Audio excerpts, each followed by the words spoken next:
ในวันที่29มีนาคม2025พาณธานสอนไซศรีพันดอนนายกรัฐมนตรีแห่งสาธารณรัฐประชาธิปไตยประชาชนลาวได้ส่งโทรศัพท์แสดงความเห็นใจถึงพาณธานนางแพทองธารสินวัตรนายกรัฐมนตรีแห่งราชอาณาจักรไทยที่นครหลวงบางกอกเมื่อในโทรศัพท์ระบุว่าข้าพเจ้าได้รับข่าวสภาพแผ่นดินไหวหุนแหงอยู่ราชอาณาจักรไทยในวันที่28มีนาคม2025ซึ่งได้เหตุให้มีผู้ได้รับบาดเจ็บเสียชีวิตและทรัพย์สินของประชาชนเสียหายเป็นจำนวนหลวงหลายในนามรัฐบาลและประชาชนแห่งสาธารณรัฐประชาธิปไตยประชาชนลาวและในนามส่วนตัว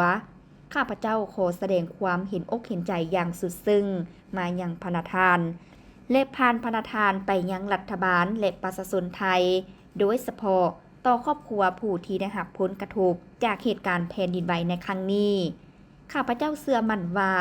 ภายใต้การชี้นำพาอย่างใกล้ชิดของพาณธานก็คือรัฐบาลและการสนับสนุนในการร่วมมือของทุกภาคส่วนในสังคมรัฐบาลและประชาชนไทย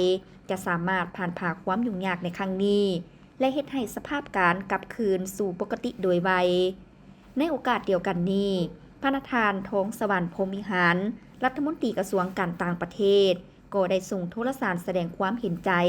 พาณธานมาลีดเสงี่ยมพงษ์รัฐมนตรีว่าการกระทรวงการต่างประเทศแห่งราชอาณาจักรไทยเช่นเดียวกัน